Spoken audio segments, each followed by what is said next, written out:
കൃഷിവകുപ്പ് ജീവനക്കാരന്റെ ആത്മഹത്യയിൽ ഉയർന്ന ആരോപണങ്ങൾ തള്ളി വിദ്യാഭ്യാസ വകുപ്പ്. ഡി ഓഫീസ് നടപടികളിൽ വീഴ്ച ഉണ്ടായിട്ടില്ലെന്ന സർക്കാരിന്റെ റിപ്പോർട്ട്. എയ്ഡഡ് സ്കൂൾ അധ്യാപികയായ ഭാര്യയ്ക്ക് 14 വർഷമായി ശമ്പളം ലഭിക്കാത്തതിൽ മനം നൊന്താണ് ഷിജോ ജീവനൊടുക്കിയത് എന്നായിരുന്നു ആരോപണം. എന്നാൽ 2025 ഫെബ്രുവരി മാസം മുതൽ ഷിജോയുടെ ഭാര്യ ലേഖ രവീന്ദ്രന് ശമ്പളം കിട്ടുന്നുണ്ടെന്ന് സർക്കാർ. കഴിഞ്ഞ ദിവസമാണ് കൃഷിവകുപ്പ് ഉദ്യോഗസ്ഥനായിട്ടുള്ള ഷിജോ ആത്മഹത്യ ചെയ്തത്. ഇന്ന് പിതാവ് ആരോപണവുമായി രംഗത്തെത്തിയിരുന്നു. 14 വർഷമായി ഷിജോയുടെ ഭാര്യയ്ക്ക് ഇത്തരത്തിൽ ശമ്പളം ലഭിക്കുന്നില്ല, അവരിപ്പോഴും ടീച്ചറായി തുടരുകയാണ് എന്നതടക്കമുള്ള കാര്യങ്ങൾ പറഞ്ഞുകൊണ്ട് കുടുംബം ആരോപണവുമായി രംഗത്ത് വന്നിരുന്നു. അതിൽ മനം നൊന്താണ് അദ്ദേഹം ആത്മഹത്യ ചെയ്യുന്നത്. സ്വന്തം മകൻ ആത്മഹത്യ ചെയ്തെന്ന് പിതാവ് കഴിഞ്ഞ ദിവസം ഇന്ന് പറഞ്ഞിരുന്നു. അതിന് പിറകെ തന്നെ വിദ്യാഭ്യാസ വകുപ്പ് ഇക്കാര്യത്തിൽ അന്വേഷണം പ്രഖ്യാപിച്ചിരിക്കുന്നു. അതിന്റെ റിപ്പോർട്ടാണ് വന്നിരിക്കുന്നത്. കൂടുതൽ വിശദാംശങ്ങൾ ശ്രീരാജ് ബാബു നൽകും. ശ്രീരാജ്, ഇക്കാര്യത്തിൽ വിദ്യാഭ്യാസ വകുപ്പിന് വീഴ്ച സംഭവിച്ചിട്ടില്ല എന്നുള്ള തരത്തിലാണ് റിപ്പോർട്ട് വന്നിരിക്കുന്നത്. ഏത് തരത്തിലായിരുന്നു ഇതിലെ അന്വേഷണം? ഇതിൽ എന്ന് മുതലാണ് ഈ ഭാര്യയ്ക്ക് ശമ്പളം കിട്ടിത്തുടങ്ങിയത്? 2025 മുതൽ എന്ന് പറയുന്നു. അപ്പോൾ മറ്റെന്താണ് മനോവിഷമം എന്നുള്ള തരത്തിലേക്ക് കുടുംബം ആ രീതിയിലാണ് ആരോപണം ഉന്നയിച്ചിരുന്നത്.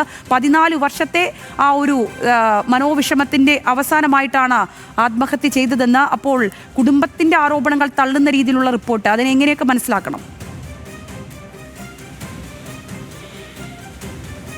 സംഗീത, ഇതിൽ 2025 ഫെബ്രുവരി മാസം മുതൽ ഷിജോയുടെ ഭാര്യ ശമ്പളം കൈപ്പറ്റുന്നുണ്ട് എന്നാണ് ഈ ഡി റിപ്പോർട്ടിൽ പറയുന്നത്. ജൂലൈ മാസത്തിലെ ശമ്പളവും ഈ അധ്യാപികയ്ക്ക് നൽകിയെന്നും പറയുന്നു. അതുപോലെ തന്നെ ശമ്പള കുടിശ്ശിക നൽകേണ്ടിയിരുന്നത് സ്കൂളിൽ നിന്നാണെന്നും അതുപോലെ തന്നെ DE ഓഫീസിൽ നിന്നും യാതൊരു തരത്തിലുള്ള വീഴ്ച വന്നിട്ടില്ലെന്നുമുള്ള റിപ്പോർട്ടാണ് ഇപ്പോൾ നിലവിൽ സർക്കാരിന് നൽകിയിട്ടുള്ളത്. ഈ മരണം സംഭവിച്ചതിന് പിന്നാലെ തന്നെ മാധ്യമ വാർത്തകൾക്ക് പിന്നാലെ കുടുംബത്തിൻ്റെ ആരോപണത്തിന് പിന്നാലെ അന്വേഷണം പ്രഖ്യാപിച്ചിരുന്നു. അതുപോലെ തന്നെ അതിൻ്റെ അടിസ്ഥാനത്തിലാണ് ഇപ്പോൾ റിപ്പോർട്ട് നൽകിയിരിക്കുന്നത്. ആ റിപ്പോർട്ടിലാണ് പൂർണ്ണമായും DE ഓഫീസിൻ്റെ ഭാഗത്തു നിന്നും യാതൊരു തരത്തിലുള്ള വീഴ്ചയും ഉണ്ടായിട്ടില്ല.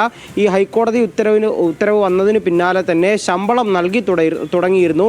ഫെബ്രുവരി മാസം മുതൽ ശമ്പളം ഈ അധ്യാപിക, അതായത് ഈ മരിച്ച ഷിജോയുടെ ഭാര്യ ലേഖ രവീന്ദ്രന് നൽകുന്നുണ്ട്. അത് ഈ മാസവും അത്തരത്തിൽ ശമ്പളം നൽകി എന്നാണ് പറയുന്നത്. മറ്റൊരു കാര്യം, ബില്ല് ശമ്പള കുടിശ്ശിക ബിൽ നൽകേണ്ടിയിരുന്നത് സ്കൂളിൽ നിന്നാണെന്നും അതുപോലെ തന്നെ ആ ബില്ല് ഇതുവരെയും നൽകിയിട്ടില്ല എന്നും ഈ റിപ്പോർട്ടിൽ പരാമർശമുണ്ട്.